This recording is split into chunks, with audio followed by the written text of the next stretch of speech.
Hi, this is Stephen Carson coming at you from St. Louis, Missouri in these United States. I'm going to bring Black Horse right on and say Happy New Trudeau-less year. Partially Uh, Trudeau-less year. Happy New Year to you as well. I hope Thank you. your Christmas and New Year's was good. That was great. Yeah.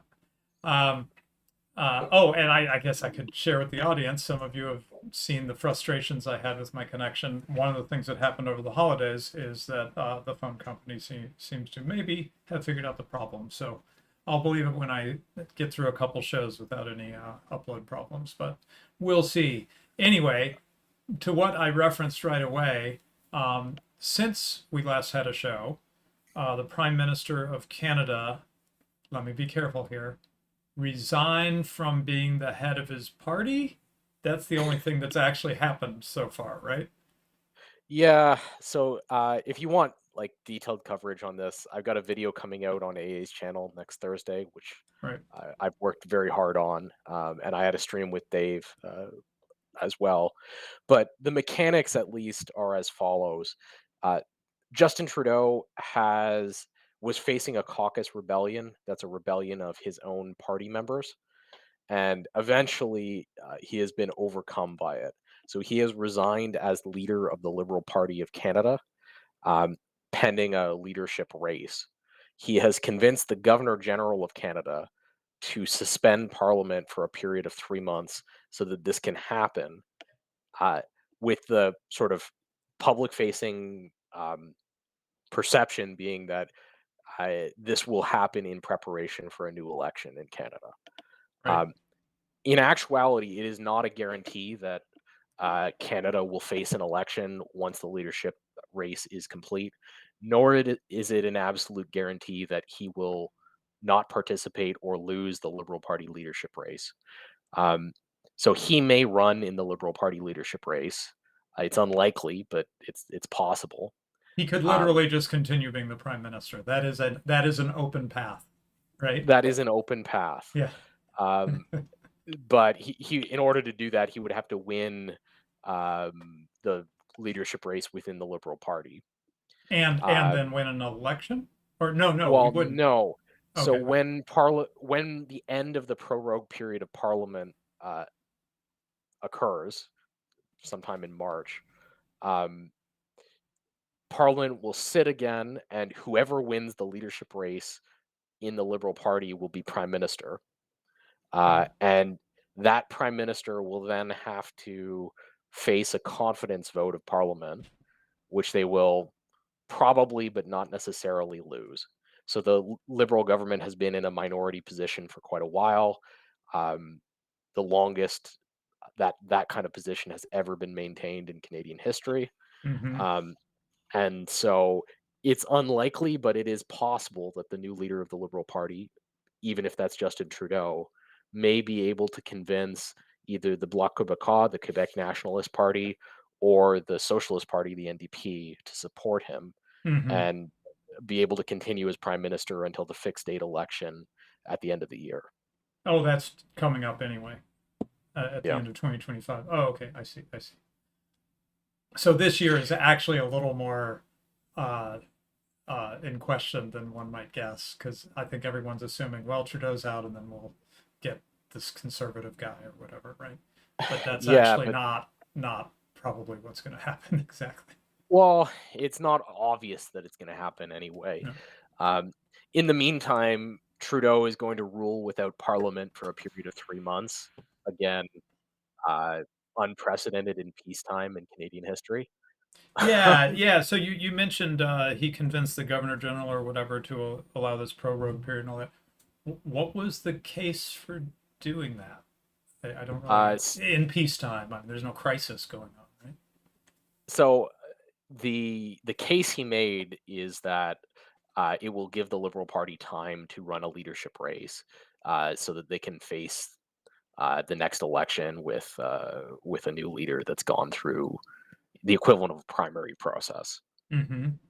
Well, Um, why does Parliament have to be shut down for 3 months while they mess about with well, that? because then all the Liberal MPs who want to run can go to the convention and fight it out, Oh, okay, I right? see. So he has suspended the government of Canada in order to advance the private interests of the Liberal Party for 3 months. Yeah, but Um, why did this governor general or whatever go along with that? I get it why it makes sense to well, Trudeau, because but she's like a um, she's an appointee of Trudeau and oh, did what okay, she was told. got That's it, got why. it. I see. So um, the government parliament has been prorogued periodically in Canadian history. It was done once previously during a minority government when uh, parliament was unable to hold a productive discussion for almost a year on end. It's been prorogued during times of war and stuff. mm-hmm. But this is, you know, having it prorogued in order for a party to go through its internal bullshit process, that's unprecedented. Yeah. So, one more for the history books. But So you could, critically, if he's not busy fighting the leadership race and decides he's actually going to resign, he's yeah, going to have basically the full authority of the government of Canada at his back for 3 months to do right, whatever it is he wants. right. Well, that's what I was going to ask. Can we see or could we potentially glean from watching his activity whether he's acting like, he's in a lame duck period, so to speak, or whether he's sort of setting himself up to, you know, win hearts and minds. You follow me? Yeah, based on his actions since the announcement, there is a 100% chance that Justin Trudeau thinks he has a future political career. Oh, Uh, okay. so my guess is he wants to put some other Liberal MP as the party leader to lose the election, and Mm, 5 or 10 years from now, after after an anticipated period of conservative rule, he wants to succeed as leader of the party again and become prime minister again. I think that's his plan, if I were to guess, especially because his father had a period where the Liberal Party was out of office and then he returned as prime minister a second time. So it very kind of in line with the way his family has done politics before. well, this is a nice segue to an episode that might be the closest we've ever gotten on this show to sort of a personal life advice episode, because you may have given up on Justin Trudeau, but Justin Trudeau hasn't given up on himself. And I think we can all learn a valuable lesson from that for our own lives. Yeah, yeah. Justin Trudeau has many flaws, but lack of self-confidence is certainly not one of them. Got it. So, Okay. Well, there you go. Something to learn from even from him. Um, okay, so segueing, Black Horse shared a thread on Twitter, and I thought we'd basically use this episode to expand on it.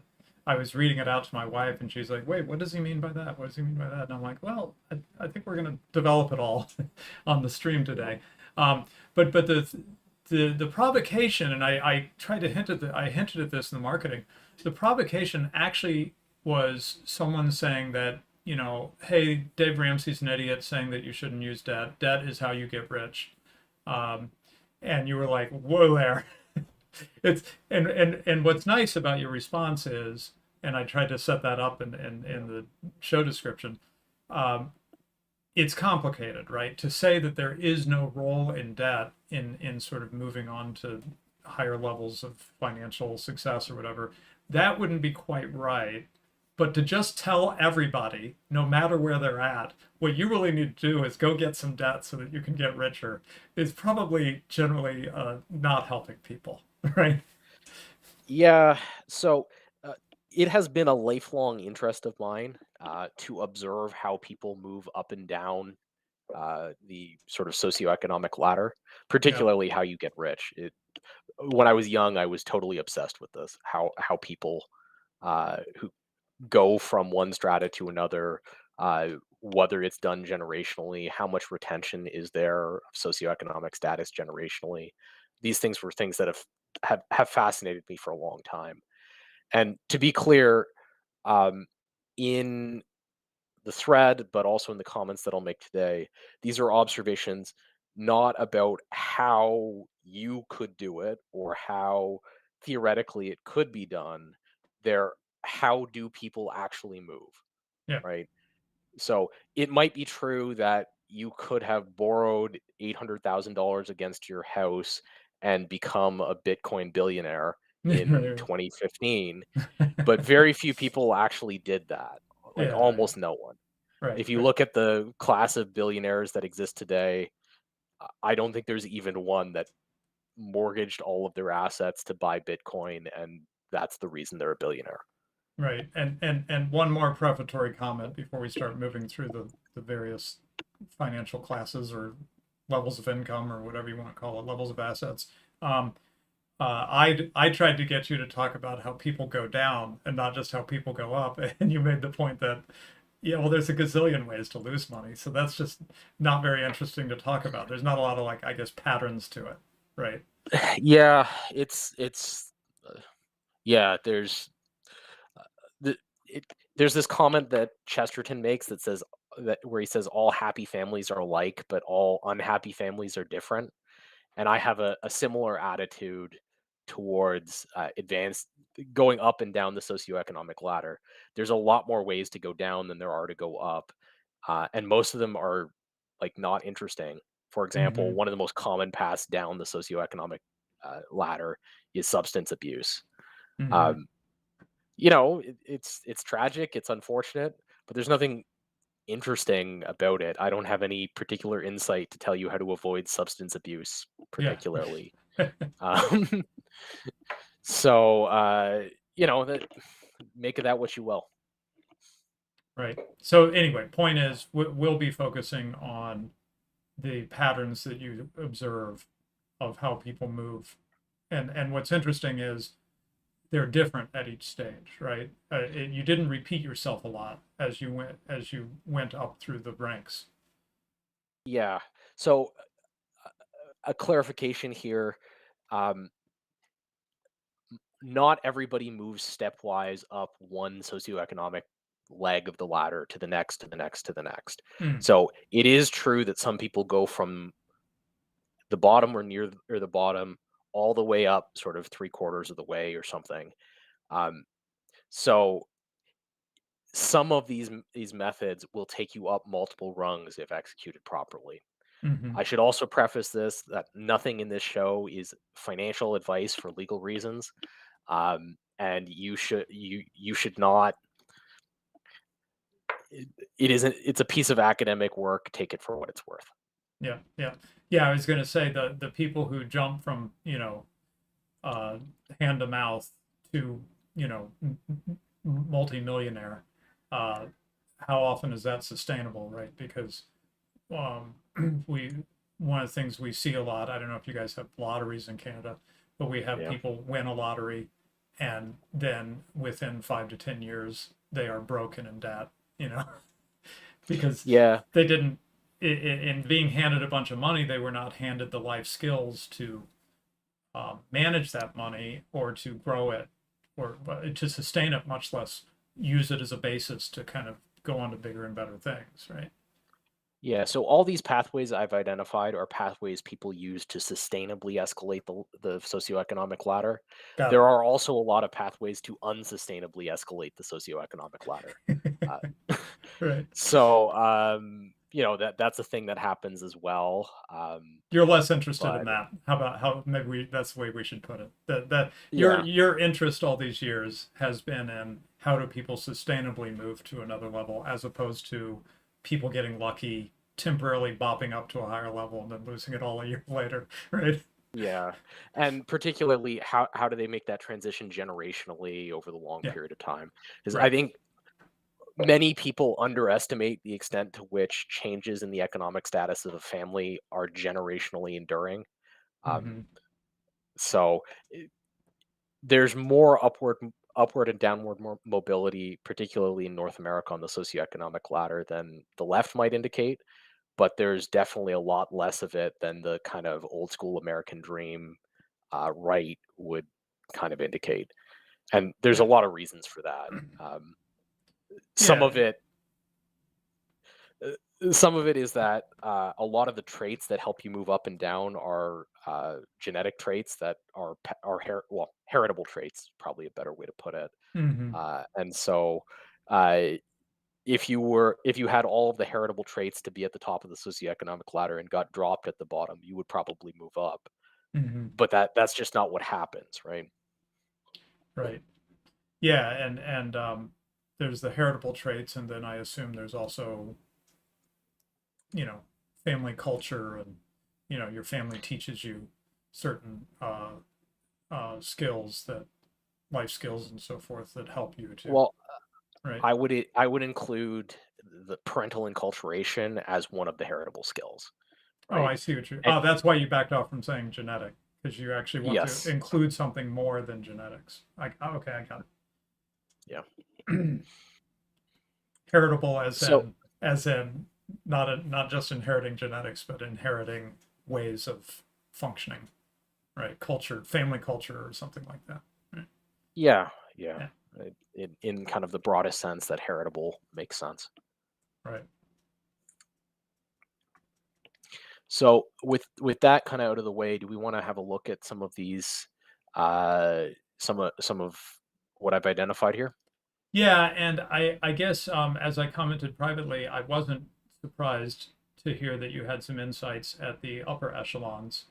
Um, but I was a little more surprised that you had something to say about, people moving from, dirt poor to lower working class, or, I Yeah. just didn't expect you to have anything to say about that at all. But then I don't know enough about your life, I guess. Well, I mean, I've been personally fascinated by why poor people stay poor. Hmm. Um, Right. enough to kind of carefully observe the life of people who stay in this category. Yeah. Um, Right. one of the reasons why I've followed the work of Dave Ramsey for many, many years is Oh. because he is probably the best person I've ever seen at helping people who are at the bottom of the socioeconomic ladder grab onto the next rung, Mm. right? And so when you say that, not just that it's nice, he says the things that sound to you like the right things, but he actually has people who take his advice to heart, follow it, and are able to report back years later, yes, I'm in a different place now. Right. Yeah, I got interested in him because I met people through my church who uh, had made the transition from, the hand to mouth existence to like a lower middle class life Hmm. by using the methods prescribed in Dave Ramsey. Wow. Um, so, which is part of like that's part of my personal history and kind of being interested in this topic because, um, anyways, it's just I think there's a lot of value there and a lot of value that gets easily dismissed by kind of upper middle class people Mm. at whom his programs are not really targeted. Oh yeah. Now I have not paid attention to Dave Ramsey, so a quick sidebar. You would say that Dave Ramsey is most valuable for someone who's in like the what you call the hand to mouth, or the next stage above that would be like working class, I guess. Um, those are the stages where his stuff really has the highest value impact. Yeah. So Okay. his biggest thing is he has a program called the Baby Steps to Financial Success. Hmm. And what they are is psychological tricks for people who have uh, habits that are destroying their financial life to get to get to like a middle class financial life. Gotcha. Um, Right. Right.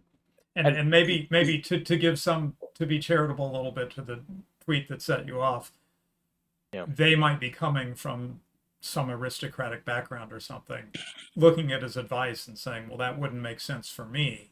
And they might be right. It wouldn't make sense for them, but it does make sense for, like you say, people who just have destructive debt habits and stuff. Right. well, and he constantly gets criticism from orthodox financial planners. I'll give you an example of one of the things he gets criticism for. Okay. So the if you look up a financial planning textbook and you come across a person in a distressed financial situation, you ask them, what piece of debt should I pay off first? The answer is always going to be the piece of debt with the highest interest rate. Mhm. Yeah, The I've Dave heard that. Ramsey answer is not is not that answer. The Dave Ramsey answer is whatever piece of debt you can pay off first. Mhm. So if you've got 5 consumer credit cards and one of them's at 19%, the other's at 17%, but the one at 17% you only have, I don't know, $2,000 borrowed on, Dave Ramsey will advise you to pay off the smaller loan first. Mhm. And the reason he will advise you to do that is because then you can experience the sensation of success. Yeah. It's And this is what a I'm stupid human trick, so to speak, except it's not stupid. It's actually really wise. Yes. Yeah. And this is what I mean when I say it's not financial advice exactly, it's Yeah. psychological advice as Right. to how to get to retrain yourself to have good financial habits. Yeah. Which is funny because maybe this is not a fair way to think about it, but that classic financial planner thing, it makes total sense if you're just like playing a game, right? Yeah. Like which debt Yeah. do I pay off first? Well, I obviously pay that high interest one off first, because I've calculated and that, right?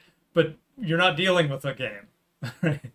You're dealing Yes. with a person with motivations and maybe has a habit of feeling like a failure, and right. And he's addressing a Yeah. human, not like an algorithm or something, right?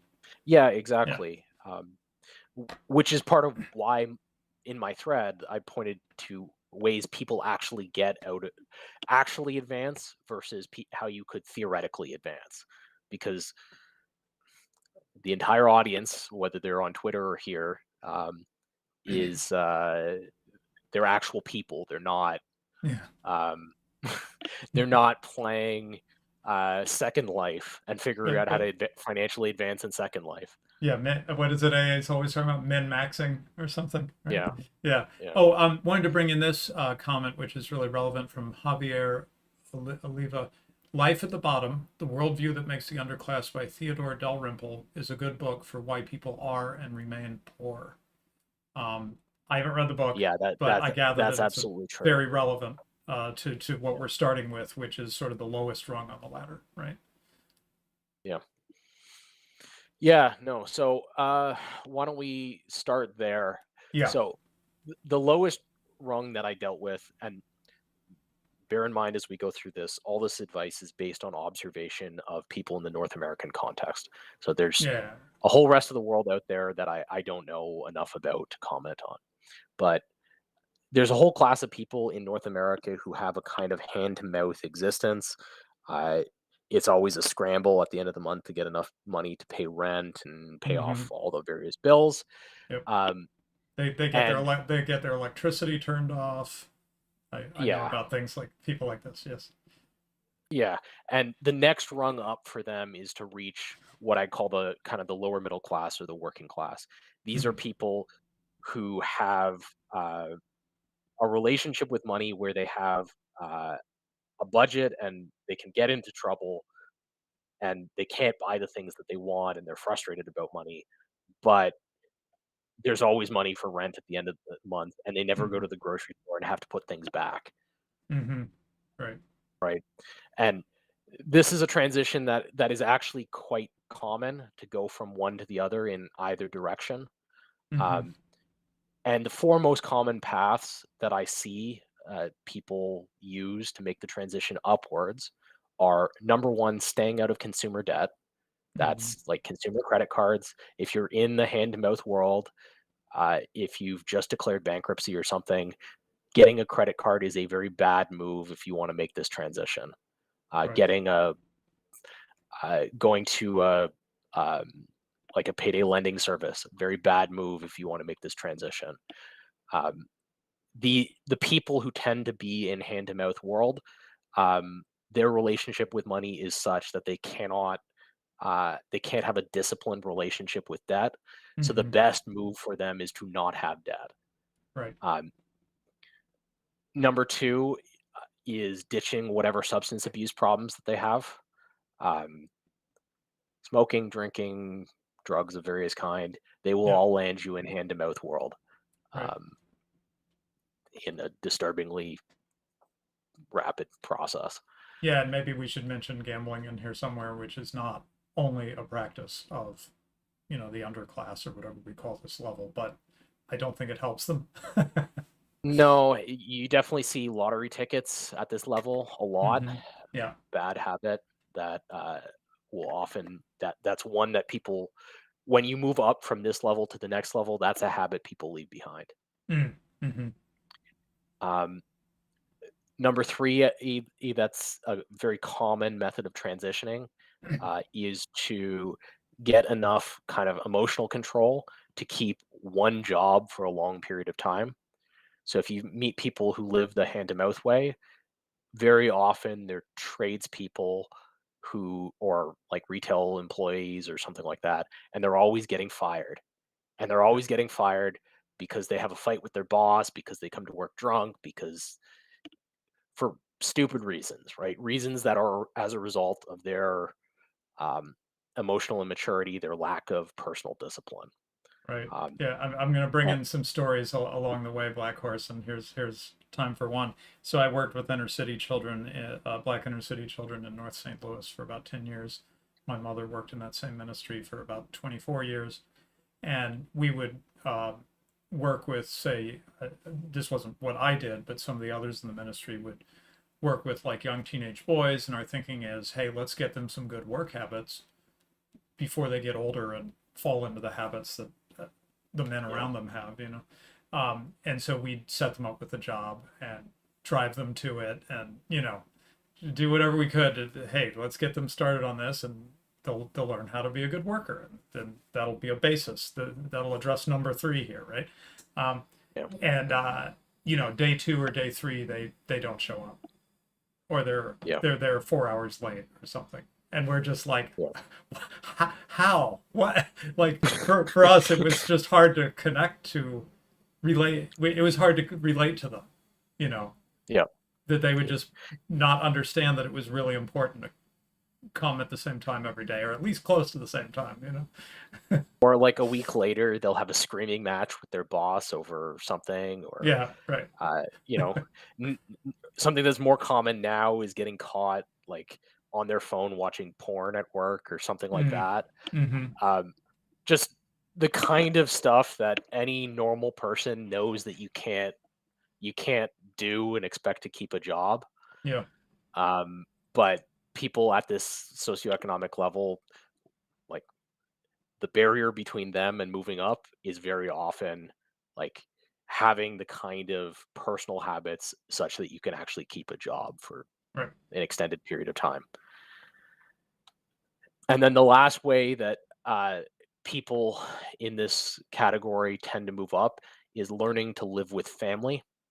So paradoxically, a lot of people who are in this socioeconomic strata uh, either live alone or struggle with homelessness because they have family that would let they have family that would be happy to have them, but only if they learn to not be abusive, basically. Mm-hmm. Learn not to be a drunk, learn not to Yeah. be whatever, right? Gotcha. And Right. to get onto that first rung of the socioeconomic ladder, one of the most important or most successful strategies that people have is figuring out how to how to live with family. Because if you've got like three people together or four people together, and you're cashing four welfare checks, you can actually live okay, even if you Yeah. don't have any of these other things, right? Right. Um, but if you're on your own, it's a lot harder to live on either a welfare check or like an intermittent employment check, or it's a lot harder to kind of fall off the bottom. It's a lot easier to fall off the bottom rung if you're living on your own or if you're living with family. Yeah, and give the counterexample of that kind of behavior, uh, famously or perhaps infamously, given our recent immigration debates, um, the Patel Motel cartel Yeah, families. I know someone from one of those families. Um, Chinese families, Chinese immigrant families, they famously will all live together on nothing, or in the case of the Patel Motel cartel, love saying that, the whole yeah, family lives in the hotel and runs it. Both lives there and yeah, runs it, right? Which wouldn't even occur to us to buy a hotel and move into it. We'd live somewhere else and go to work at the motel, right? Well, they just live in the motel because that's cheaper, right? Um, Yeah. and they are nailing number four by doing these sorts of Yeah. behaviors, right? Yeah. That's exactly how you grab on with very limited income to a life that is steady and manageable Yeah, instead of a life where, you don't have enough money at the end of the month and you're getting evicted and whatever else, right? right. And yeah, and well, okay. This isn't just Well, another an underclass thing. Middle class kids, famously, these days are everyone complains about how they're still at home in their parents' basement when they're 25. Well, there might be some immaturity. It might also be that they are building up some equity and kind of being smart and taking advantage of mom and dad's basement until they're ready to yeah. put down money and buy a house or something, right? Yeah, I mean, uh, that's always a complicated story. Yeah. But certainly, uh, being able to figuring out how to live with the other thing about living with family that is fantastic for people in the at the socioeconomic level is then if you get fired, there's still an income in the home, Mm-hmm. right? There's still Right. groceries, there's still like somebody's still going to pay the rent, and you don't have that sense of panic Mm-hmm. that tends to lead to really poor decisions. And so, like, this is the other thing people don't realize. When somebody at the bottom of the socioeconomic ladder has a bad thing happen to them, like something that would cause you or I to not spend money, often it will cause them to go into an emotional cycle, which causes them to spend money and get back to zero, right? Mm-hmm. Yeah. So they get fired, they get frustrated with because they're fired, and they go on a bender for 3 days and spend all their remaining money instead of keeping that money and having rent for 2 months until they find another job. Well, I'm impressed, Black Horse. I did not think you were so down with the street, but after this discussion, I can imagine bringing you over to Martin Luther King Drive, where we know some people Oh in the my ghetto in goodness. North St. Louis, and you would be able to understand what was around you, the patterns of behavior clearly. I mean, you've seen them in a slightly different context, but this all rings very true to what I have seen in you know, well, just the very worst sections of St. Louis is where we worked, you know. Yeah, I did some street ministry when I was Mm, younger, and I right. saw a lot of this from the bottom of the socioeconomic ladder. It's anyways, it's a thing.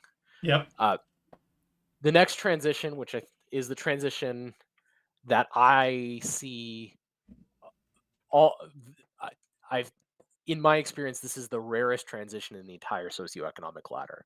And Hmm. that's moving from kind of the lower middle class, the working class, to a genuinely middle class world. And what I mean by that is going from a world um, you have where you're always shopping at the value discount store, you never take vacation, you y- have one car or two old beaters. Um, that kind of world where you have a stable existence, but there's nothing extra really in your world. Um, and then the next level is kind of middle class America. That's Yeah. family income, maybe $80,000, maybe depends on where you are, I guess. Hmm. But that's you maybe own your home or you're on a mortgage path towards owning your home. Um, the family goes on maybe one vacation a year, and you've got a nice car or two reasonable cars, and you have enough money that a distressing financial event like I don't know, maybe your basement gets flooded and you have a Mm-hmm. lot of property damage. An event like that doesn't ruin you. You've got like a enough resources of various kinds that you can kind of figure it out, Can right? handle it. When Yeah. So I when I don't know what to call this. I'd be hesitant to call it middle class. We tend to say working class. I think that's what you're describing. Yeah, it's hard because there's cultural differences here Yeah. Yeah. between the Anglo countries and the U.S. Mm-hmm. This would be like working class people in the US kind of live like this. So do kind of lower class, lower income white collar people tend to Mm-hmm. live like this. Um, but making the transition from the bottom of the financially stable class Mm. to this piece, that's the rarest transition I see. Hmm. Um, Any thoughts on what? Well, why don't you go through that and then let's come back to why you think it's rare. Let's go through the yeah. what brings people out of it first. So for first most common way is developing a valuable skill, usually a trade. So Mm-hmm. this is where someone goes from being a laborer to a plumber, an electrician, a bricklayer, Mm-hmm. something like that. Okay, so Um, so people who are staying in this lower echelon might be working as a waiter or working at a fast food store or something. I guess like yeah, not skilled labor like a plumber or something, right? yeah, they stay in that class because their incomes stay low because you know, the top of people at the class below this are like the manager of McDonald's or something, Mm-hmm. Yeah. right? And the income level with that, maybe they're the best laborer in a crew of five, but they don't own the contracting company and they're not a skilled tradesman, Right. right? And the incomes of those people don't tend to support a move into kind of middle class life. It's enough to live on. Mm-hmm. They're not hand to mouth. They make rent every month, but it's never enough for them to put a down payment down. It's never enough for them to, I don't know, send their kid to college or something. Mm-hmm. Um, Mm-hmm. they're always in that it's I never have enough for the things that I want kind of world. Yeah. Whereas people I'm referring to here as middle class have enough for some of the things that they want. Yeah. So developing a skilled trade, that's probably the most common of these. Um, finding Oh, and, finding a and piece of I'm sorry, property. jumping on the developing a skilled trade. This is where I think middle class people tend to look down their nose at them, but this is where like trade schools. I don't know if you call them Yep. that in Canada, but Yep.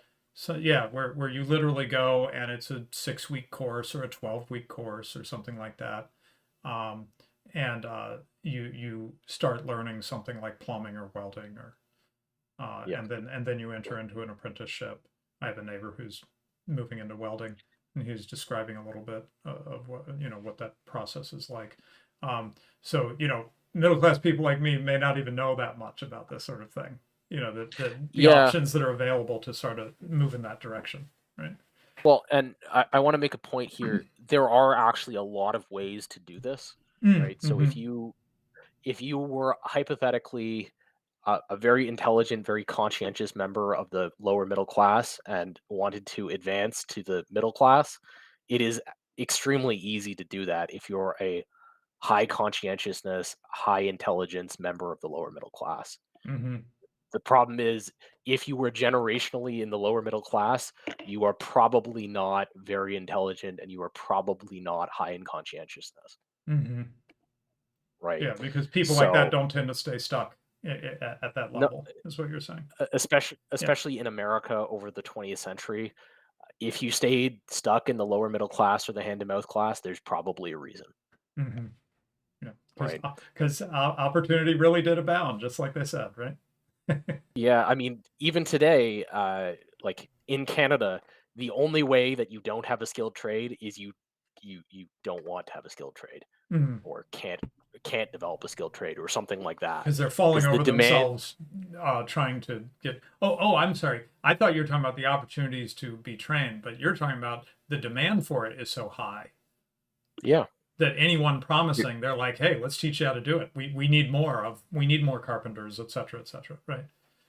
that's right. And Yeah. if you Yeah. work for a contracting company, they're going to want to teach you these things because they're always short of people who can plumb, so there's a Yep. lot of opportunities to move up there if you're capable of making the transition.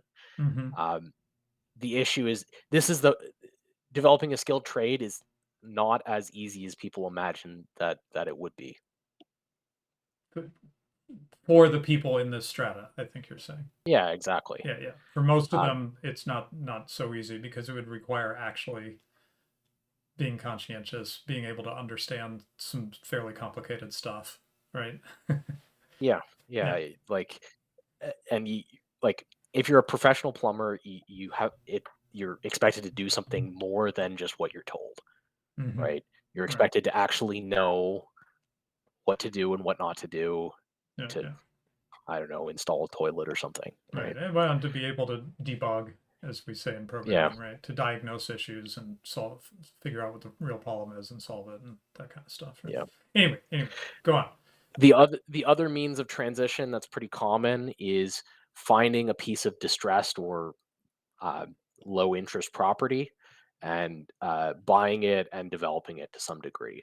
Hmm. So people make this transition from the lower class to the middle class because they bought property at the bottom in '08, because I don't know, you saw this a lot in a previous generation in America where a lot of unoccupied property was built on. So if you were of a generation to buy unoccupied land and built a house on it, that's a way to move from the lower middle class to the middle class that doesn't require a lot of that lots of people have historically exploited. Um, right now, today, outside every major city in the Midwest, there are farmers severing lots, uh, trying to sell off vacant residential property that somebody will build on. The person who buys it will probably buy it because they can't afford a down payment on a real house. Hmm. And it's quite common. You, not everybody who buys a piece of severed property like that will succeed at it. In fact, most will fail at it. But of the people making this transition, quite a few of them will make this transition because they managed to do that. Hmm. Um, Okay. or they manage to own property in a distressed part of an urban center that gentrifies, and they succeed that way.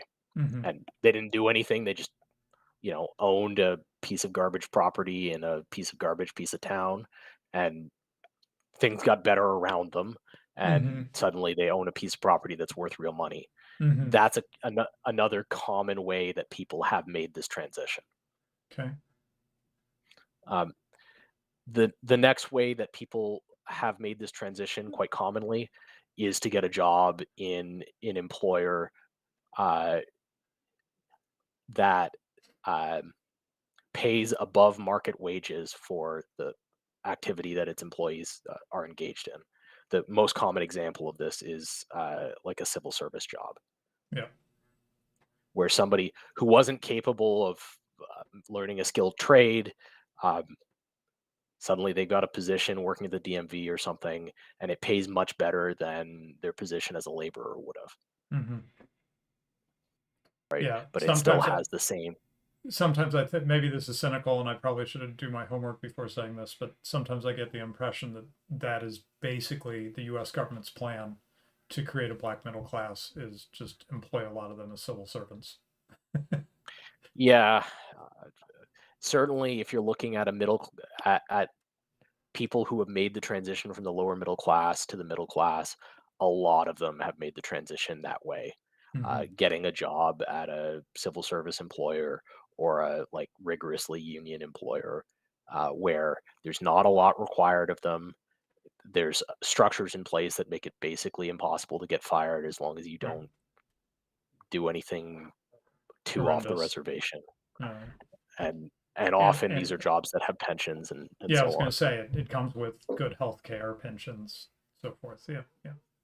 Yeah, and pensions are really help people make this transition because Mm, then they don't have to be disciplined with their own money in order to make this transition, right? right.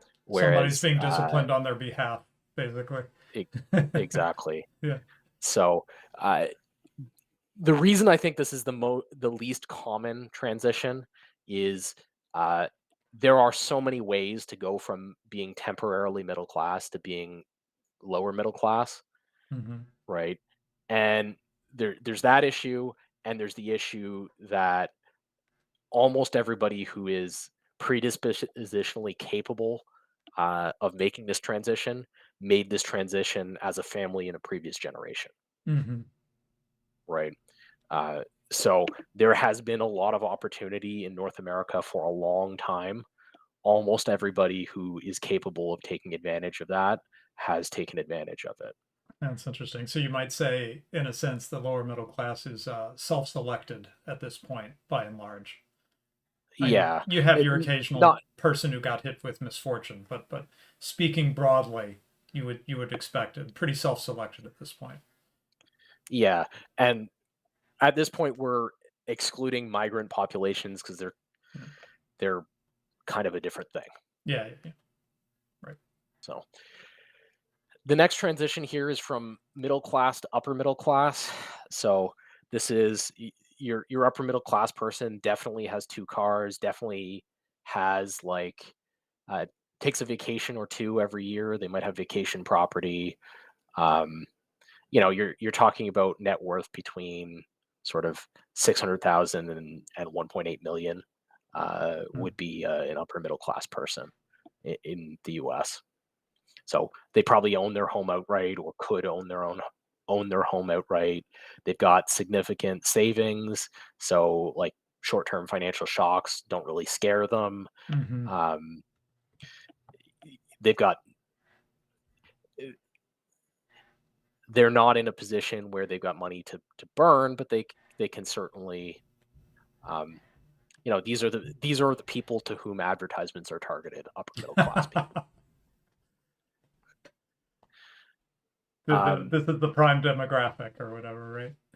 yeah, exactly. But from an And advertiser so point of view. yeah, it's where the weighted average or the largest money weighted portion of the population is here, right? If you weighted everybody by their money and counted them all up, most of the money is in people in the upper middle class Mm-hmm. in North America, Okay. and most of these people got there either by doing very well in primary residence real estate. That means they bought a house and it went up a lot in value. Mm-hmm. Um, they did well out of rental property. So some people get to this area by being slumlords. They own like five houses on the wrong side of the tracks, but there's still five of them, and they make money, quite a bit of money out of it. Mm-hmm. Some of them get here by taking their skilled trade and turning it into a small business. So instead of just being a plumber who works for somebody, now they own a contracting firm. Or instead of just being uh, like a trucker who works for somebody, now they own their own rig and are in a position where they're a small business owner. Worth calling out that you have particularly recommended this path multiple times, I've noticed. I guess Well, because I, it's very reachable for a lot of people without going to get a college degree or something. They can literally take the skills they already have as a uh, skilled tradesman or whatever, turn it into a business and raise themselves up to that next level, right? well, and it's also very low risk if you fail. Mm-hmm. Um, so if you You've still fail, got your tools. yeah, you still got your tools, you still Yeah, have your employable skill. yeah. Your employer's going to look at you better rather than worse having tried it. Mm-hmm. Whereas if you go away and try to go to law school for 3 years and you come back and try to get your trades job after failing out of law school, that's that ain't gonna fly. Mm-hmm. Um, Gotcha. the other two paths here are a little less common. So low end franchising. This is somebody who owns a McDonald's now. Mm-hmm. Um, this is hard uh, because it is hard to accumulate enough. The people who pass through this path usually pass through this path when the franchise is getting going. Mm-hmm. Uh, whereas in so like I know somebody who I encountered recently who owns a Mr. Appliance. Mr. Appliance is a relatively young appliance repair franchising kind of thing. So he didn't pay a huge sum in order to launch his Mr. Appliance. Mm-hmm. Whereas if you try to get into a more established franchise, it can be there can be a lot of down payment. It can be a lot of barrier to entry. Right. And then the fifth path is to do very well out of a professional managerial class job. Hmm. Um, and I wrote in the thread, sacrifice family for a PMC job, because the people who do this to pass into the upper middle class usually do this by getting a lot of education. Hmm. So usually these are the people who are coming out of school at 25, 27. Um, and because they're coming out of school at 25 or 27, they don't tend to form families until their mid 30s. Yeah. They tend to have very few children, and that lifestyle quite often will lead them to land in the upper middle class in terms of finances. Hmm. But it, the set of lifestyle choices that go with that typically mean that there's like that other parts of their life have really, really suffered in order to make that transition. Yeah, I guess we're worth pointing out that you are being very neutral here and just describing the patterns. You're not necessarily endorsing all these paths, right? Yeah, it's what happens, right? Yeah. Um, and some of these paths are definitely ones I would recommend to my son before the others, right? Hmm. Right. But note that up until this point, really the only two paths at any of these levels that involve the use of debt are maybe rental property Hmm. and maybe franchising, and Hmm. maybe to some extent doing well at a primary residence real estate. Though usually doing well at a primary residence real estate, the fact that you borrowed doesn't really matter. The fact that the property appreciated in value a lot is what decides whether you will use that path to pass from the middle class to the upper middle class. Hmm. So Hmm. if you just got a mortgage and paid it off, you're probably going to stay in the middle class. If you got a mortgage and then the house went from worth $500,000 to worth $2 million over your lifetime, you're going to pass to the upper middle class, Hmm. right? And Right. so that's those are the sort of common pathways that people take to pass just to the upper middle class. And you mentioned that going from the lower to middle class is less common. But I think you were saying earlier before we started the show that middle class to upper middle class and back, uh, you see a lot of movement there, right? Yeah, tons of Yeah, movement there. yeah, yeah. And most of that movement is generational, because upper middle class people usually can't protect their assets Mhm. in generational transition. That's a skill that is developed at a higher level. Got it. It's a skill that upper middle class people usually don't have, and it's Hmm. usually not their mentality as well. Right, right. So upper middle class people usually burn up their assets at the end of their life, whereas people in the other categories, well, it usually prevents it makes it hard to generationally stay in that spot. Now, if we did a sort of a pyramid, would it be shaped like a pyramid? That is, would the underclass be the largest percentage of the population, the lower middle class next, then the middle class and the upper middle class? Is it sort of shaped sort of smoothly like that, or when you picture it in your I, mind? yeah, I don't know how smooth it is. I don't know enough about the demographic. Uh, so it is very difficult to get good information about this, because the way that governments collect information, they collect information about income, Yeah, and yeah. That's not they what you're do not looking at collect exactly. Yeah, yeah. information about net worth, Right, and they don't tend to collect information about that follows a single data point through their lifetime. right. So, for example, a person who is in the upper middle class will, at the peak of their asset accumulation cycle in their early to mid 60s, might have a net worth of $3.5 million. But the fact that they have that money at 65 instead of at 25 distinguishes them profoundly from somebody who's in the lower aristocracy, Hmm. right? Yeah, right, So right, if you're 25 and you've got $3 million to your name, you're part of the aristocracy. right. If you're 65 and got $3 million to your name, that's you're not part of the aristocracy. Got it. Yep, yep. Yeah, and this is something Thomas Sowell would emphasize a lot because they do these quintile things, at least in the US, the bottom 20%, the top 20%, and so forth, right? And he would point out, I think based on, is it on income? I don't know, one of those measures. And he pointed out that there's a lot of people who, depending on where you check on them in their life, will be in all five quintiles. As a Yes, yep, college very student, they're common. in the bottom 20%, and then later in their life, they're in the top 20%. So, he said it's a mistake to look at these as static, like the same people are in the bottom 20% for 50 years straight, that Yeah. the same individuals. That's not quite right. Yeah, so because of the way information about wealth and income are collected, it is extremely difficult to get demographic data to place people in these castes, even though these castes are readily observable. If you just like if you walk Yeah. into your church, you will recognize people who are upper middle class, people who are middle class, people who are kind of lower middle class, and depending on your church, you'll also recognize people in the underclass, Hmm. right? Right. Um, and you can usually even just visually determine it, if not within a 10-minute conversation, Yeah. Yeah. where they are. Yeah. Um, they have and there's profound other sociological differences between them.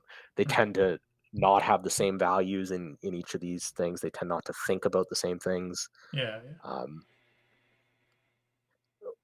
anyways, one of the things that I have also been quite interested in is that people in the aristocracy know how to. So, upper middle class people are a profoundly socially isolated set. They don't know how to speak to people either above them or below them socioeconomically. Interesting. Um, these are the people who mostly run our society. They're the money weighted center of gravity of American life, of And they're Canadian life. the PMC, as Kryptos always says, the professional Yes. managerial class are often in Uh, this sector, right? and everybody above and below them hates them. Um, so that's it. And you see other sociological distinctions that go with each of these divisions as well. Hmm. But it's just worth noting that even though they're readily observable to the naked eye, readily observable in sort of other sociological studies, uh, when you're looking at trying to figure out how many of them there are, because of the way the Census Bureau thinks about the world, it's almost impossible to count them. Hmm. That's interesting. And you were about My to you were my about to say that in contrast to the upper middle class, the aristocracy will do Yeah, better. Yeah. before we get there, I'd like to say that I think there's a more or less like a somewhat narrowing pyramid where I think the underclass is probably the largest group. Either the underclass or the lower class or the lower middle class are the largest group in terms of number of people. Hmm. And there's probably less upper middle class people than there are in those groups. Hmm. It's not a dramatically narrowing pyramid. There's a Hmm. lot of middle class and upper middle class people in North Yeah. America. Actually, that's actually why I asked, because as you described it, I'm guessing that in the United States at least, there's a good chunk of the population, maybe a surprisingly large chunk of the percentage of the population that would be upper middle class by your reckoning. It might even be that middle class and upper middle class cohorts outnumber the cohorts of the lower middle class and the hand to mouth class. Yeah, Um, because it's a it's as rich a country. Yeah, it's a rich country, and there's been a lot of historic opportunities, Yeah. and it depends whether you count like the 40 million illegal migrants or whatever it is as Yeah. part Right. of the hand to mouth caste. They're Yeah. kind of a different thing. Yeah. Um, but anyways, we leave that question to the side for the moment. Where there is a dramatic narrowing of the pyramid is at this transition, the Right. transition from being upper middle class to being a member of the aristocracy. Um, And you're going to and distinguish these into two sets, right? Two levels. yeah, Yeah. So what distinguishes the upper middle class from the lower aristocracy is that the upper middle class go through a kind of wealth accumulation and distribution cycle. They start with very little, except for what their parents have, and they end their life with very little. These are the people who burn through, who have IRAs worth $2 million at 65 and spend them over the next 20 years. Mm-hmm. Right? They're, but and unless they die early, they don't usually have large estates. They usually have estates less than $1 million. Mm-hmm. Uh, whereas the lower aristocracy, these are people who typically the net worth category is between 5 million and maybe 25 or 30 million, maybe even up to 50 million have the same kind of sociological pattern. And these are people who uh, they tend to, the biggest sociological distinctive between them and the upper middle class is that they have money when they're young. Mm-hmm. Um, so these are people who either either the second generation after this transition has been made will have money when they're young, or they had money when they were young. So if you're a 25-year-old who has a net worth of more than $2 million, you are part of the lower aristocracy, Mm-hmm. right? That's kind of the distinction, and that will profoundly alter uh, the sociology of your life. Yeah. You will be completely different in terms of your life experiences than the upper middle class are. Mm-hmm. And then, so the people that make the transition from the upper middle class to the lower aristocracy, this is a surprisingly common transition in both directions. Mm. But the people that do it usually make that transition in one of a few ways. Either they have a small business in what I call the unloved industries. Mm-hmm. These are the industries that pay really, really well, but nobody wants to do them. Yeah, So they're if you ever not meet a not person sexy. who, Not sexy is maybe one way to yes, put it. if you ever meet a person who owns a septic pumping business, they're probably part of the lower aristocracy. They're probably not middle class, Wow. right? Because if you own like two of those trucks and you got 20 guys who 10 guys who work for you, your wealth category is probably very different than a normal person, than like an middle class person you're used to talking to. Hmm. And there's a whole cohort of these industries uh, that for one reason or another um, are very financially rewarding. Hmm. Um, and people make transitions to the lower aristocracy via them all the time. Undersea Wow. welding is another. Uh, I know somebody who made this transition because they owned an undersea welding company. Hmm. Uh, it turns out there's a lot of money in welding undersea pipelines. It's very hard work, very hard to get people to do it, Yeah. and so they're very well compensated. Hmm. Um, you'll see another pathway you see up, probably a bit more common to stay anyway, is to have multiple real estate wins or really high leveraged real estate wins. So if you have one real estate win in your lifetime on your primary residence, you're probably upper middle class. Mm-hmm. If you have three real estate wins in your lifetime and you now own three properties, you are probably not upper middle class. You've probably made the transition into the lower aristocracy. Gotcha. Um, Franchising. So this is no longer baby franchising. This is now the guy who owns three or four McDonald's. Mm-hmm. He's part of the lower aristocracy. He's not upper middle class anymore. Mm-hmm. So when you're a franchisee and you make the transition to owning multiple stores, uh, that's when this transition occurs. Mm-hmm. If you take a mom and pop business, like a mom and pop kind of accounting firm that's got like 3 employees, and you scale it successfully, you're going to make this transition. Yeah. If you get a windfall job, um, so a windfall job, classic example of a windfall job is, you got hired at Facebook Mm. in 2006. Right. Uh, a lot of these windfall jobs are jobs where you're granted private equity Mm-hmm. um, and you participate that way. Um, maybe you manage to make a transition from your job at maybe you worked at IBM and you got hired out to be the CTO of some startup hardware firm. Doing that, you might make the transition from the upper middle class to the lower aristocracy, depending on how you did on the equity in the job. Right? Anytime you're getting promised equity as part of your job, that promise is implicitly a promise to, if we all succeed here, we're going to make the transition to the lower aristocracy. Yeah, I was going to say, right? This sounds like the startup deal. Work like Yeah. hell, but if we win, then you've now jumped a couple levels up. Yeah, right? and people make the transition into the lower aristocracy via the startup route sometimes. Yeah, right? That's a common route. So those are kind of the 5 most common routes. I wanted to note, like, people talk about the startup route a lot, but the franchising route, the real estate route, these are probably more common than the startup route. Yeah. Some things So, get more airtime than others, right? yeah.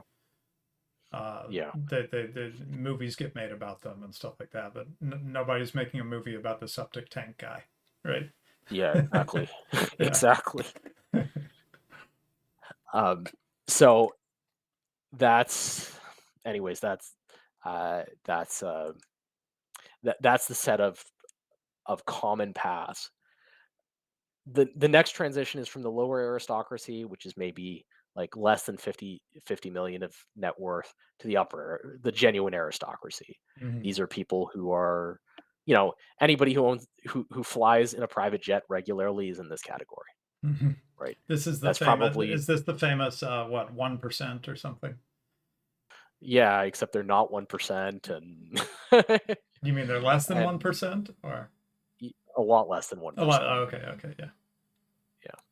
So I don't know exactly how many people are in the $50 million plus net worth category, but it's like, I don't know, maybe there's 100,000 of them in America at best. Right. So if you carry a NetJet card in your wallet, you're one of these people. If you don't, you're probably not. I don't even know what that card is. What do you say? A NetJet card. So NetJet is one of these firms that allows you to have like a timeshare in a private jet. So you buy 10 or 20 or 40 hours at a time. And then if you're doing that, you're in a different category, right? Yeah. Well, I've given myself away. I'm not an aristocrat. Yeah, there you go. The pathways here are pretty narrow. It's pretty unusual, but they have a great deal of symmetry to them. Multiple entrepreneurship. So usually somebody who just does well in a startup will not get to this category. Usually they have to do well in a startup and then do well again after that. So the classic example for this is Elon Musk. He made quite a bit of money out of PayPal, but if he had made money out of PayPal and called it at that, he probably would have stayed in the lower aristocracy.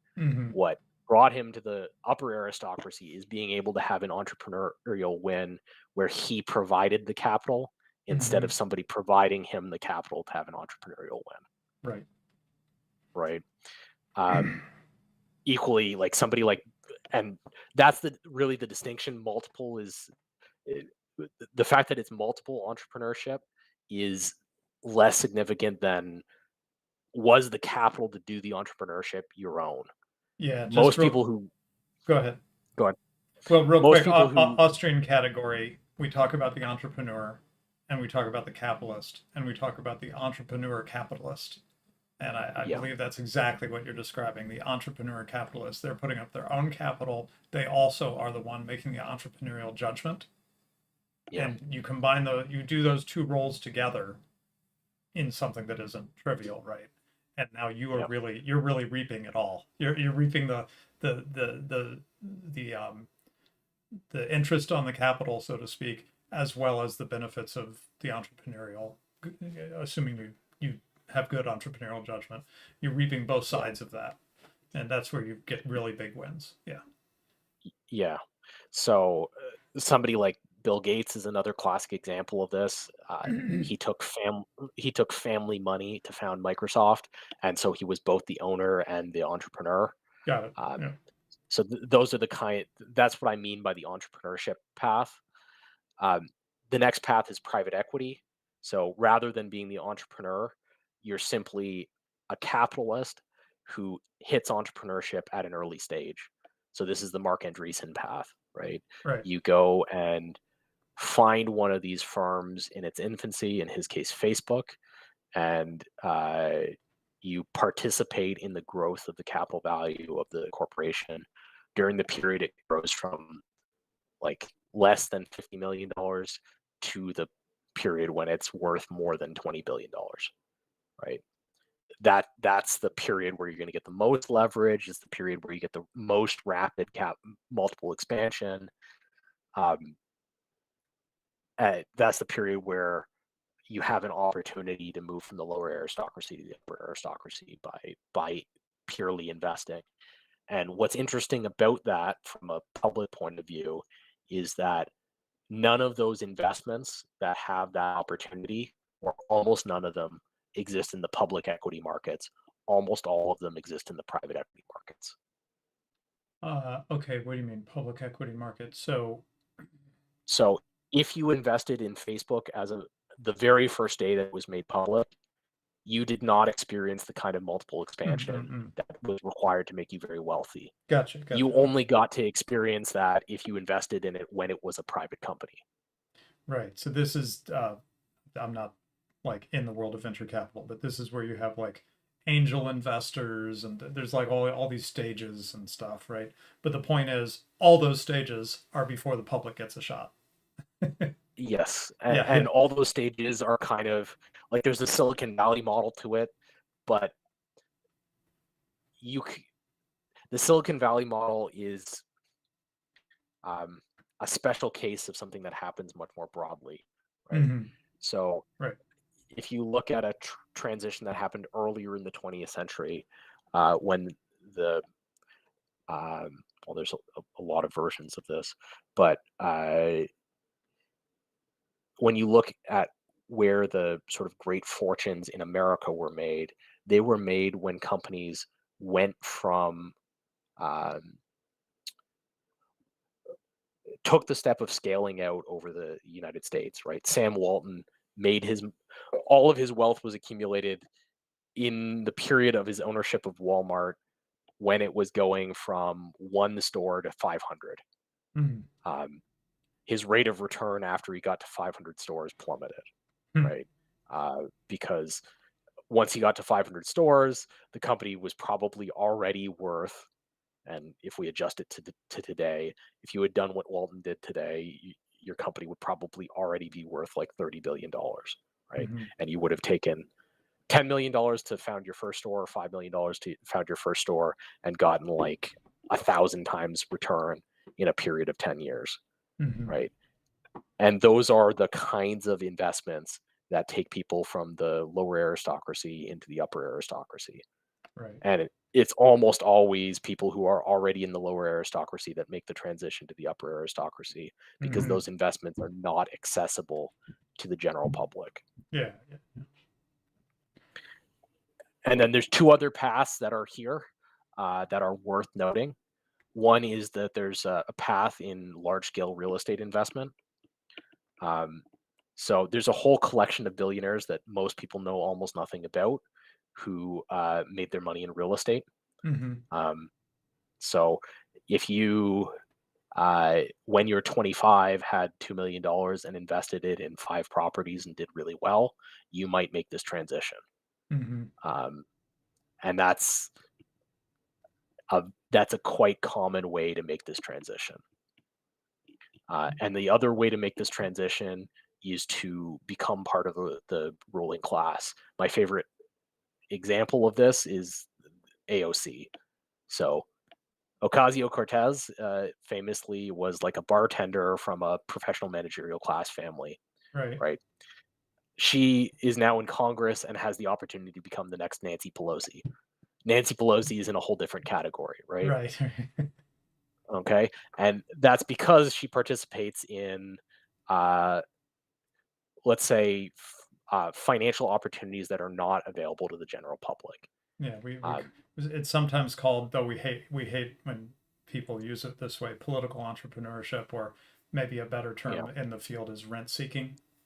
Um, yeah, or you could just say that Pelosi's giving her stock tips. yeah. So there's quite a few people who in the American aristocracy who have arrived there in this fashion, right? Mhm. Um, they have, been born with certain assets and then married into the upper class. They've there's lots of versions of this story, but they've socially positioned themselves into the upper class rather than arrive there by generating wealth themselves. Mm-hmm. Gotcha. So those are that's the thread. That's the set of transitions that I identified. I don't. There might be some others that I haven't noticed, but Well, and in also my experience, you're describing the common patterns, right? I'm yeah, sure you could exactly. come up with 10 more at every level that you've seen once or something, right? Yeah, But you're talking yeah, about patterns that you've seen again and again and again, again and again and again, right? yeah, Yeah, common patterns. There's always the weird one, like, I don't know, someone wins the lottery and they actually have really good habits. They just had never, came from a family that yeah, didn't or something, and they're able to parlay that lottery win into wise real estate investments and move themselves up several ranks. I, yeah. I suspect it's happened once. Probably not very commonly, Who though. knows? I don't know. Yeah, maybe never. Um, yeah, so I did want to share one more, not personal story, but something from my mother, about the sustainability aspect of the aristocracy. Um, and in fact, maybe this would be a good opportunity, this show, to talk for you to share some reflections on the nouveau riche, right? New money versus old money. But I'll prime the pump with this story. So my mother was not rich.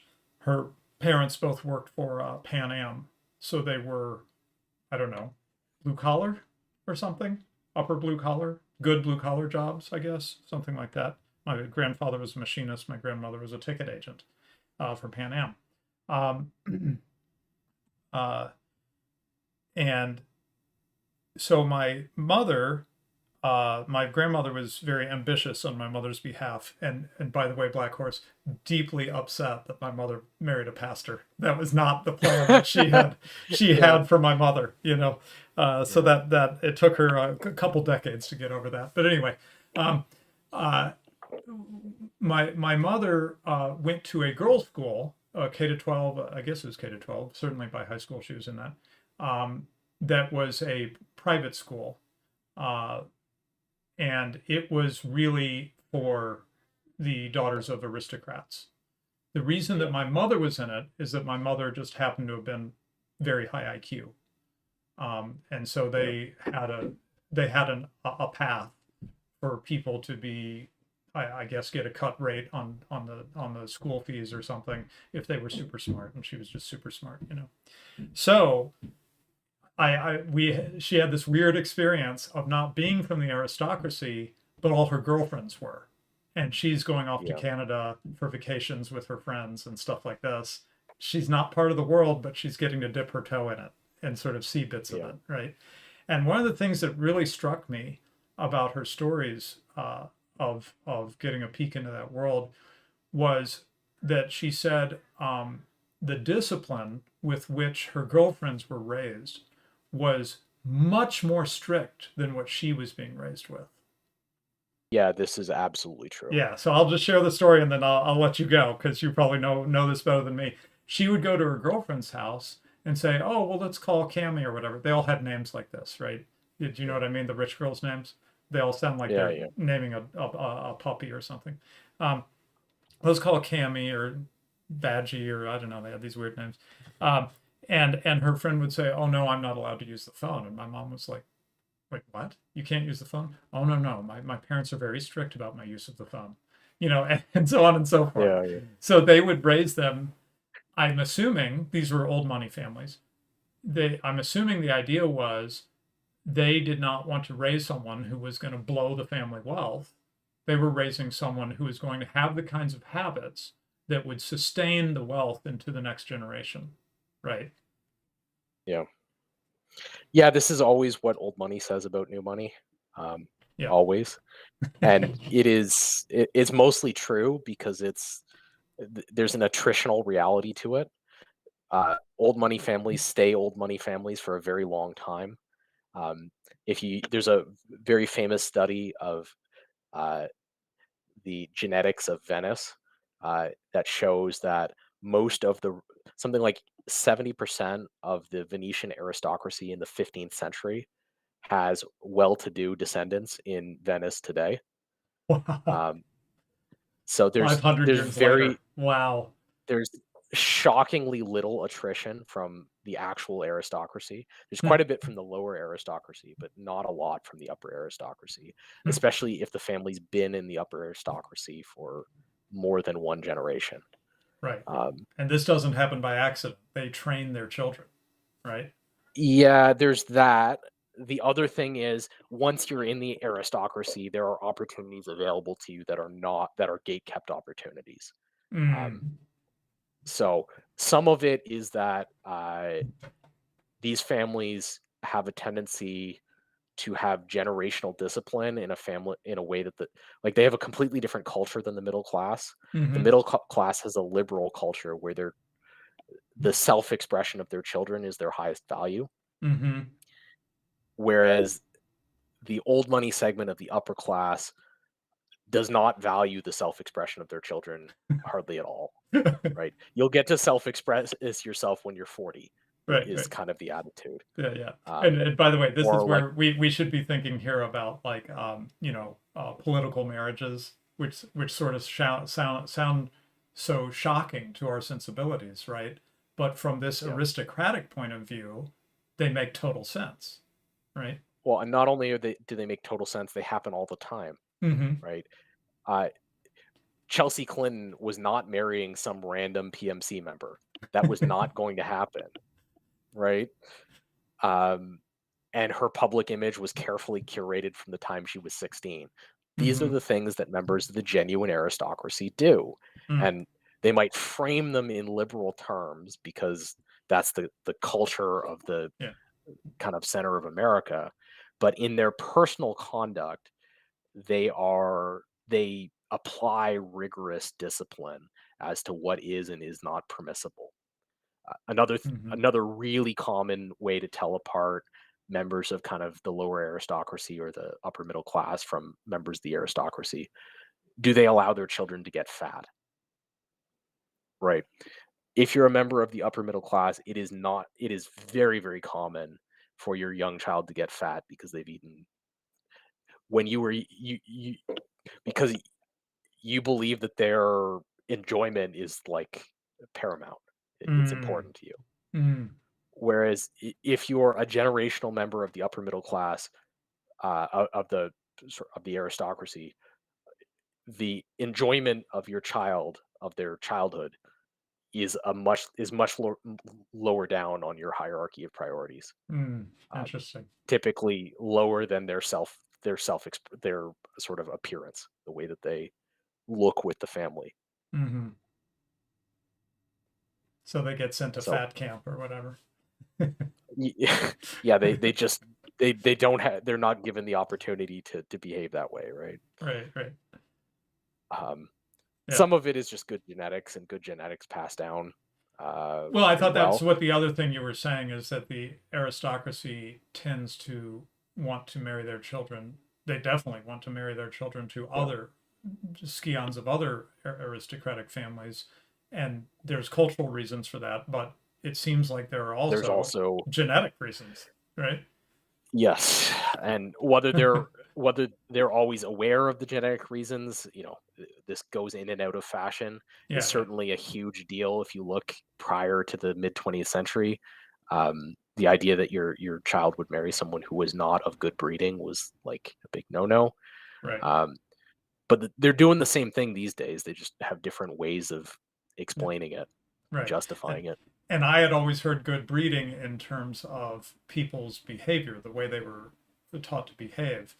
But I think the point here is hear good breeding in the most literal sense, like breeding Yeah, animals, right? Literally yeah, breeding your exactly. child with another child that is, smart, etc. Right? Exactly. You are going to marry a Harvard man, and that's it, right? Yeah, yeah, Um, so that's as I say, the sociology of the aristocracy is a lot different than the sociology of the professional class, and these groups have been at war with each other um, for a long time in America. Um, Wait, I'm a sorry. The long the time in the the America. war is between who now? The kind of upper middle class, the professional managerial class, and the kind of aristocracy. And what? Tell me a little bit about that war. Like, what kind of conflicts do you see? Well, so it's a social conflict, not like a so the professional managerial class is constantly trying to represent itself as part of the aristocracy and Mm, constantly copying the habits or trying to present themselves socially as members of the aristocracy, and the aristocracy is constantly fleeing from whatever the professional managerial class like. It's one of the reasons why they have such screwed up taste in art. It's because they have to distinguish themselves from the upper middle class. wait, So I'm sorry. The aristocrats distinguish themselves from the upper middle class, and that results in the aristocrats getting into having some weird crappy art. taste, yeah, getting into weird Okay. art, getting into like all kinds of weird stuff, right? Because they Right. need ways of socially separating themselves from the kind of strivers. Right. And it's a constant game because the strivers figure it out and start copying that behavior, and so they have to move on to something else, right? So Yeah, yeah, exactly. yeah, yeah. Gotcha.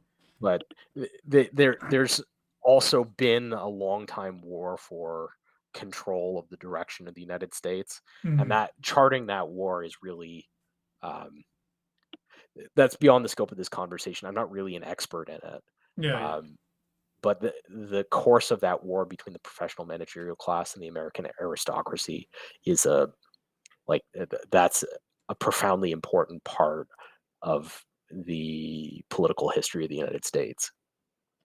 Yeah, and I mean, Burnham has this emphasis on the rise of managerialism in the middle of the 20th century, if not earlier. Um, I guess one way of framing that is that it's the professional managerial class trying to pull more and more political power to itself away from the aristocracy, Yeah, it's right? certainly a decision in that war. Um, okay. Any final thoughts? I think we've worked this subject pretty well. Thank you. It's really fun to get a distillation of something you've been thinking about for a long time, clearly, and making lots of observations. So, yeah, Yeah, no, that's all I kind of had to say about it. But it's a subject that fascinates me, and I will probably spend the next 20 years also thinking about it. So yeah. Seneca sends in a super chat. Thank you, sir. Debt is a wealth growth ally, only if you're disciplined enough and can service it. Otherwise, debt is slavery. Okay, well, I'm glad Seneca sent in that chat because it reminds me to bring in something that I had not comprehended until recently. I'd seen all this stuff about usury, and I knew that it's spoken of against in the Old Testament, and then in the Christian Middle Ages in Christendom, there was usury was considered a bad thing. Um, in the Austrian literature, usury is referred to as loans with very high interest rates or something like that. And then they sort of explain why interest rates should be free to do what they need to do as a market signal. And then they say, so therefore, usury is not a bad thing or whatever. Um, Finally, someone explained it to me. Usury has to do with what is on the line with your debt. What is the I'm sorry, I'm, Collateral. the collateral. Thank you. What is the collateral? Uh, it is not usurious, as I understand it. Now that I understand what usury actually means, traditionally it is not usurious based on interest rate. It's based on the collateral. If your collateral is your assets, like you're a farmer and you have acreage and you would like to plant a new crop, and you're basically going to bet some of your acreage against this crop succeeding. And if you fail, you're going to have to sell some of your land, right? That's not Yeah, considered usury. That's considered leveraging your assets to try to grow your wealth. the distinction is supposed to be whether the person needs the asset that you would take as collateral. So if somebody puts up their own house as collateral and you have to seize it, you would put them in a position where they're now homeless and Well, and most specifically, what would be considered unquestionably usurious then would be when the person themselves is effectively the collateral. And that's what we get with credit card debt, right? yeah. You're not putting any collateral except you. And that's considered ethically a problem in the Christian tradition to make a loan that basically if they can't pay it back, they become a debt slave. Um, the Christian tradition is that you shouldn't turn people into debt slaves in that way. Yes. Yeah. Different for them to, like I said, gamble on some assets they have that if they lose, well, they have less assets than they had before, but they are not personally enslaved for life or maybe homeless or whatever. Yeah. So anyway, from that point of view, I think that this discussion of when is debt helpful and when is it not, I think this is a helpful lens for that, right? So when he says debt is slavery, if you're not disciplined enough and conservative and all that, I would suggest maybe the distinction is this usurious loan or not? What do you think? Yeah. I mean, one of the things that's interesting about, I don't know exactly when this transition occurred, but at some point in the 20th century, the failing to pay your debts ceased to be criminal and ceased to result in you going to the workhouse or being sold as a slave or whatever. Mm-hmm. Um, and there are profound moral implications to that change that I don't really I haven't really worked through personally what I think about. So in the in the sort of bad old days, if we want to speak of it that way, the reason why usury was so bad is because you were facilitating someone risking becoming a slave, Mm-hmm. um, going to the workhouse, whatever, having to sell one of their children, whatever variant of it you want to speak of. Yeah. In the modern world, if you don't pay your credit card, if you're like a normal person, you just declare bankruptcy and move on. It's Mm-hmm. not uh, you don't you don't like sell your children because you didn't pay your credit card debt. Right. So in that sense, the moral I can see why the hard lines the church used to draw against usury aren't applied to credit card debt. On the other hand, This has um, created a moral hazard. yeah, Yeah.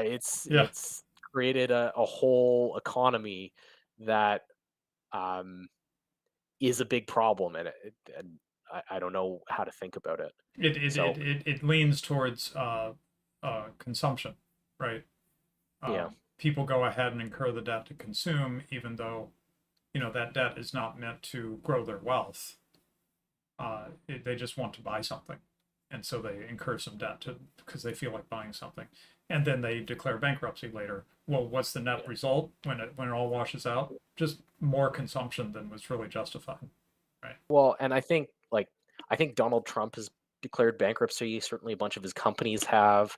Mm, People, not all bankruptcies are created equal, and uh, because of the way the entity structures work in Western law, there's this is a topic which is, I think, deliberately quite confused. Um, and and so I don't know exactly how to think about this, um, but certainly there's a whole category of certainly the principle of not lending to people against the assets that they need in order to live, or not lending without collateral, will Hmm. get you away from a lot of the kind of debt practices that are predatory. Right. Yeah. Um, let's see. Let me see if there's anything else to pull out really quick. Um, One person, Frozen, says, after working 9 years full time after university, can confirm you cannot move up financially to a higher class from being a wagey. And uh, it's certainly very difficult. yeah. Um, let's see. Lots of stuff about Japan, Trudeau. I bet Trudeau is still scarred over Mom Mick Jagger picking up his mom. I don't know about that. Oh, Mrs. Trudeau Sr. was famously a swinger. So everybody knows that she slept with Fidel Castro, but she also slept with a whole collection of other celebrities. Wow. Um, so that's a whole thing. Yeah. Steve Saylor recently weighed in on the parentage of Justin. That was interesting. Um, Yeah, I I don't know, and I prefer I think the ambiguity is great. you like it. You don't want the DNA test to be done, right? No, I want him to never know who's his father. uh, with such a self-confident guy, he probably just sort of thinks of himself as inheriting the best from both men, you Ah, there you go. There you go. know. Let's see. Yeah, this is a weird question. Daniel Hall, how about outliers like those from a high time preference, fast lifetime history background? Let me translate that. That's someone who their background is to not be Live hard, prudent, die fast. live Yes. hard, die fast, yeah, who manage to compile traits that enable sustainable success. Yeah. So this is the question: can you discipline yourself against your nature? Yeah, okay. Um, and the answer is sometimes, Yeah, and to some extent. This is actually what I credit Ramsey with in his financial advice the most, right? right. Helping people who have proclivities that need to be disciplined figure out how to discipline them. Um, anyway, I'm not going to try to pull out much more. Um, Oh, okay. And then Nudge Unit said, as a member of the lower class, you can often differentiate who's upper middle class from who's aristocracy because you can talk to the aristocrat, but the upper middle class is a snob, Yeah, which you had mentioned that. yeah, yeah. Um, oh, and it says middle class people work really hard to deny the existence of class, especially class based on wealth. Yeah. There you go. Yeah, except that, as you pointed out, they might rhetorically deny it, but watch their actions, right? And you'll Yeah. often see us, like you said, a striving kind of a thing. Um, right, yeah. So of course I have a whole different direction I'd love to go one of these days that probably not on this show. Just, what does a Yeah. good Christian faithful Christian life look at each of these, you know, like Yeah, have you that's known Christian men that you admired as good Christian men that were aristocrats, that were upper middle class, etc. What did that look like? How did it look different at oh each? Anyway, that's a great question, but that's yeah, that's beyond the scope of today's stream. yeah. Anyway, just a seed for maybe a Christian ghetto thing we can do or something. Yeah. Okay, well, thanks everyone. I thought this was absolutely fascinating. Thank you, Black Horse. I think it's a great topic, and sort of attunes us to pay a little more attention to the people around us and everything. Um, and maybe notice some of those things that might have gone over our head and now we're going to tune into, like, oh yeah, he's doing real well with his septic business or whatever, right? Which in the past most of us would have just been like, oh okay, whatever, but now we'd be like, oh really, is he? How many trucks, right? sort of There you go. tune into certain things that would be easy to miss because they're not sexy and they don't catch attention, right? But they are a great way to grow wealth for your family. Okay, all right. Thanks everybody, and I think I haven't scheduled it yet, but I think we might do. Um, I'll do a stream with someone from my growing, where our proto chapter here in St. Louis that we're working on building of the OGC, who wants to talk about the French in Missouri. The French, as you might guess from the name of my city, Saint Louis. The French were really the ones who first settled this area, first Europeans who settled this area and named many places, Saint-Geneviève, Saint-Charles, that were surrounded by French names, French street names, and so forth. And it's a period of history that's interesting to me, the French settlers and their legacy. I recently figured out what happened to them. I'd been wondering, like, where did they all go? And then I finally realized they didn't go anywhere. And they're just, I've started to run into people who tell me, oh yeah, my grandmother spoke French. They just stayed, and they kind of have slowly become just part of the general American population, but they didn't like get driven out. The French settlers just stayed, you know. So anyway, I think it's an interesting legacy, an interesting part of local history that I think might be of interest to others as well. So I'm hoping we'll Also, schedule that stream for next week. I've got to drop one piece of breaking news here as we exit. Oh, BlackRock has let go of its commitment to net zero. So, okay. Now we've been seeing a couple signals here about ESG, right? That yeah, they're backing off we got to the do a whole ESG show. emphasis. We Okay. got to do a whole show on this. But BlackRock was the last node in the financial oligarchy to be committed to net zero, and it's gone. And I am Wow. dancing in the grave of net zero today. Happy news. Yeah. Because we've been hearing a lot about it from governments, right? Yeah. But you're thinking that this probably signals that we're going to hear less of it from governments too, would be your guess, right? Yes, Yeah. that would be my guess. Yeah. We'll Yeah. have to have a whole show, but we'll see. Yeah. Yeah. Yeah. In the environmental, the rise and fall of business environmentalism or something like that. Yeah. Okay, cool. All right. Thank you. Okay. Hopefully we'll see you all next week. Thank you very much.